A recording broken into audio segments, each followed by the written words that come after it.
Olá pessoal, tudo bem? Bem-vindos ao último vídeo da nossa aula sobre estudos ecológicos. No vídeo de hoje nós vamos conversar sobre as vantagens e limitações desse delineamento. Como nós vimos nas aulas anteriores, os estudos ecológicos eles exploram a correlação entre valores agregados das exposições e dos desfechos. Com isso, esse delineamento é muito útil para estudar fatores que não variam entre indivíduos de uma mesma população, por exemplo, uma política nacional, afinal, uma política como essa afeta todos os indivíduos da população, ou que variam muito pouco, por exemplo, exposição à poluição. E percebam que essas perguntas de pesquisa não seriam possíveis de serem estudadas em estudos em nível individual, porque o fator sendo estudado, a exposição sendo estudada, não apresentaria variação ou muito pouca variação entre indivíduos, de modo que os estudos ecológicos são o delineamento mais adequado para esse tipo de pergunta de pesquisa. Porém, esse delineamento pode ser útil também, mesmo quando o nosso interesse se refere a relações em nível individual, pois os estudos ecológicos podem gerar hipóteses sobre esse tipo de pergunta de pesquisa, e de fato nós vimos um exemplo disso naquele estudo ecológico relacionando mortalidade infantil e doenças cardiovasculares. De um ponto de vista um pouco mais prático, os estudos ecológicos também apresentam uma vantagem de que eles tipicamente utilizam dados secundários e, portanto, costumam ser estudos rápidos e baratos, pois não requerem que dados originais sejam gerados para a realização da pesquisa. Porém, existem diversos fatores que podem limitar a robustez desse delineamento. Na aula de hoje, nós vamos conversar sobre três desses fatores. O uso de dados secundários, que nós vimos que pode ser uma vantagem, mas que também pode ser uma limitação, a ambiguidade temporal e a falácia ecológica. Com relação ao uso de dados secundários, pessoal, qual é o problema desse tipo de dado? É que muitas vezes os dados secundários apresentam problemas de qualidade e de quantidade. Afinal, esses dados não foram gerados para fins da pesquisa. Então, com relação à quantidade, por exemplo, é possível que informações importantes para nossa pergunta de pesquisa não tenham sido medidas? Afinal, o dado não foi gerado pensando em responder à nossa pergunta de pesquisa. E também a qualidade pode ser insuficiente, afinal, o dado não foi gerado para que ele tivesse uma qualidade, um rigor necessário para a realização de uma pesquisa. Com relação à ambiguidade temporal, pessoal, e isso é especialmente o caso quando nós queremos utilizar esse delineamento para gerar hipóteses acerca de relações em nível individual, é que muitas vezes nós não temos certeza do que veio antes, se foi a exposição ou se foi a doença. Aqui nós temos um exemplo disso. No eixo horizontal do gráfico, nós temos a proporção da população que fumava no momento da pesquisa, e no eixo vertical nós temos a prevalência de ansiedade na população, e cada ponto aqui no gráfico representa um local diferente que foi estudado. Nós vemos claramente uma correlação positiva, de modo que em locais com maior proporção de tabagistas, nós temos uma maior prevalência de ansiedade. Mas com base nessa correlação ecológica, nós não sabemos se foi o tabagismo que influenciou a ansiedade ou se foi a ansiedade que influenciou o tabagismo. Agora, pessoal, vamos pensar o seguinte: essas duas limitações são específicas dos estudos ecológicos? Não. Qualquer pesquisa utilizando dados secundários pode apresentar problemas de qualidade e quantidade de dados. Isso se aplicaria, por exemplo, se fosse realizado um estudo transversal usando dados secundários, ou até mesmo uma corte retrospectiva ou uma corte ambespectiva utilizando dados de registro, por exemplo. E também a ambiguidade temporal, nós sabemos que ela pode acontecer também em estudos em nível individual, como nos estudos transversais e nos estudos de casos e controles, principalmente se estiverem sendo utilizados casos prevalentes e não casos incidentes da doença. Para que nós possamos entender a falácia ecológica, essa sim uma limitação específica dos estudos ecológicos, nós precisamos entender esse conceito de nível de inferência. Nós temos dois principais níveis de inferência: inferência sobre o risco individual e inferência ecológica, que seria uma inferência sobre relações em nível de grupo. O que seria um exemplo de inferência sobre o risco individual? Vamos ver um exemplo aqui. O risco de óbito em acidentes de moto é menor se o motociclista estiver usando capacete. Percebam, pessoal, que nessa afirmação nós estamos dizendo o seguinte: se o indivíduo estiver usando o capacete, esse mesmo indivíduo tem menor risco de óbito. Então, percebam que há uma inferência acerca do risco individual. Agora, vamos ver um exemplo de inferência ecológica, de inferência a nível de grupo. A letalidade por acidente de moto é menor em países com maior uso de capacetes. Percebam que nessa afirmação aqui nós não estamos falando nada sobre o risco em indivíduos que usam capacete ou indivíduos que não usam capacete, porque nós não estamos falando de indivíduos. Nós simplesmente estamos falando de uma correlação em nível de grupo. E a pergunta-chave para que nós possamos falar sobre falácia ecológica é a seguinte: nós podemos utilizar esse segundo dado, essa segunda afirmação aqui sobre a letalidade, que é uma afirmação essencialmente ecológica, é uma afirmação a nível de grupo, para fazer alguma inferência sobre o efeito de uso de capacete ao nível individual? Ou seja, nós podemos utilizar essa afirmação de baixo para concluir essa afirmação de cima? E a resposta, então, pessoal, para essa pergunta é não. Ou seja, nem sempre associações em nível ecológico correspondem a associações em nível individual.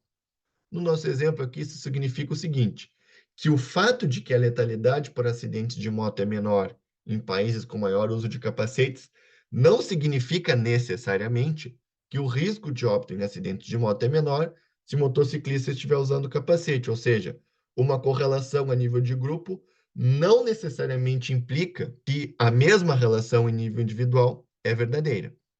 A situação, então, em que nós inferimos associações a nível individual com base em associações em nível ecológico é o que nós chamamos, então, de falácia ecológica, que é um viés, então, específico dos estudos ecológicos, mas que só existe na situação em que nós estamos utilizando esse delineamento para fazer uma inferência a nível individual. Se nós estamos utilizando esse delineamento para fazer uma inferência a nível ecológico, aí nós não vamos ter esse risco de falácia ecológica. E por que que esse viés pode acontecer? Como que esse viés pode acontecer? Vamos tentar entender, então, esmiuçando um pouco mais o nosso exemplo de que em países com maior uso de capacete, a letalidade por acidente de moto é menor. Bom, uma possível explicação para essa correlação em nível ecológico é que, de fato, entre indivíduos que sofrem acidente de moto, o capacete reduz o risco de óbito. Então, nessa situação aqui, a correlação em nível ecológico equivaleria à correlação em nível individual. Porém, existem outras possíveis explicações, de modo que a associação em nível ecológico existe, mas a associação em nível individual não existe. Vamos ver um exemplo disso aqui, então. Então, na nossa possível explicação 2, nós temos a seguinte situação. Entre os indivíduos que sofrem acidente de moto, o risco de óbito é o mesmo entre quem usa e quem não usa capacete. Então, nesse nosso exemplo hipotético, o uso de capacete nem protege nem aumenta o risco de óbito. Eu não estou dizendo que isso é verdade, pessoal, por favor. É só um exemplo hipotético. Mas então, como que existe a correlação em nível ecológico se não existe a relação em nível individual? Uma possibilidade é que, em países onde o uso de capacete é mais comum, o sistema de saúde é melhor. E com isso, a letalidade por acidentes de trânsito, tanto em quem usa quanto em quem não usa capacete, é reduzida. Portanto, nós teríamos países com maior uso de capacete e menor risco de óbito, simplesmente porque o sistema de saúde nesses países é melhor. Já em países com menor uso de capacete, a letalidade por acidente de moto vai ser maior, mas porque o sistema de saúde é pior, não porque as pessoas usam menos capacete. Criando, então, essa correlação a nível de grupo, que nesse exemplo hipotético não corresponde a uma associação a nível individual. Como ambas as explicações são possíveis, simplesmente a correlação em nível de grupo não garante que exista a correlação a nível individual, criando então essa situação de falácia ecológica. Vamos ver então mais um exemplo, pessoal, de falácia ecológica. Dessa vez relacionando a duração da amamentação e a escolaridade. Vamos supor que nós realizamos um estudo ecológico usando países como unidade de análise. E nós observamos o seguinte resultado mostrado aqui nesse gráfico. No eixo horizontal, nós temos a média de duração de amamentação em cada um dos países estudados. E no eixo vertical, nós temos o grau de escolarização médio em cada um dos países estudados, sendo que cada bolinha preta aqui representa um país. Então, o que que nós estamos observando nesse gráfico aqui? Claramente que em países com maior média de duração de amamentação, nós temos uma menor escolarização. Ou seja, a nível de grupo, existe uma relação inversa, né? Uma relação negativa entre duração da amamentação e escolaridade, de modo que quanto maior a duração da amamentação, menor a escolarização. Com base nesse gráfico aqui, pessoal, nós concluímos que a amamentação prejudica a escolarização. Percebam que essa é uma pergunta a nível individual.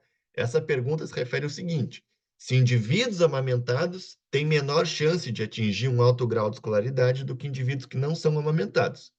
Como essa é uma pergunta a nível individual, nós respondermos essa pergunta utilizando esse dado ecológico aqui, corremos o risco, então, de uma falácia ecológica. Para que nós possamos refletir um pouco, então, sobre o que está acontecendo nesse exemplo, vamos considerar essa informação aqui. A amamentação é mais comum em países de menor renda do que em países de maior renda. A partir dessa informação, por que será que essa correlação negativa aqui entre duração e escolaridade em nível de grupo está acontecendo? Uma possível explicação é a seguinte, pessoal. Como a duração de amamentação ela é mais comum em países de baixa renda, nós temos que os países que estão mais para a direita aqui do nosso gráfico são países de menor renda e as bolinhas que estão mais para a esquerda do gráfico são países de maior renda. Isso está representado aqui nesse outro gráfico através da cor vermelha para países de alta renda, cor azul para países de média renda e cor verde para países de baixa renda. Então, percebam aqui que a média de duração de amamentação é maior nesses países de baixa renda, menor em países de alta renda e intermediário nos países de média renda. Agora, pessoal, onde que a escolaridade é maior? Em países de alta renda ou de baixa renda? Em países de alta renda. Em países de alta renda, os indivíduos têm muito mais oportunidade de atingir um alto grau de escolaridade do que em países de menor renda. Então, é natural que exista em nível de grupo uma correlação negativa entre escolaridade e amamentação. Afinal, é nos países em que a amamentação é mais comum que os indivíduos têm menos oportunidade de atingir um alto grau de escolarização. Agora vamos trabalhar ainda mais esse exemplo. Vamos supor que nós temos para cada país estudado também dados em nível individual, representados aqui pelas bolinhas menores. Dentro de cada país, o que nós estamos observando? Uma correlação positiva entre amamentação e escolaridade, ou seja, indivíduos amamentados, nesse nosso exemplo, têm maior chance de atingir um alto grau de escolaridade do que indivíduos que não são amamentados. Percebam, pessoal, nesse exemplo, que a relação em nível de grupo, né, que a correlação ecológica, ela foi o contrário do que seria a relação em nível individual, e isso se deveu, nesse exemplo, ao viés de falácia ecológica. Com isso, então, nós encerramos a nossa aula sobre estudos ecológicos. Espero que vocês tenham gostado dessas aulas e que os conteúdos tenham sido claros. Se ficou alguma dúvida, vocês têm alguma pergunta, por favor, perguntem aqui na seção de comentários que eu vou ficar muito feliz em interagir e responder as perguntas de vocês. Se você gostou dessas aulas, eu peço que você deixe o seu curtir aqui nesses vídeos. E se quiser seguir acompanhando o conteúdo do canal, é só se inscrever. Assim você não perde sempre que tiver vídeo novo. Nos vemos então no próximo vídeo. Até lá!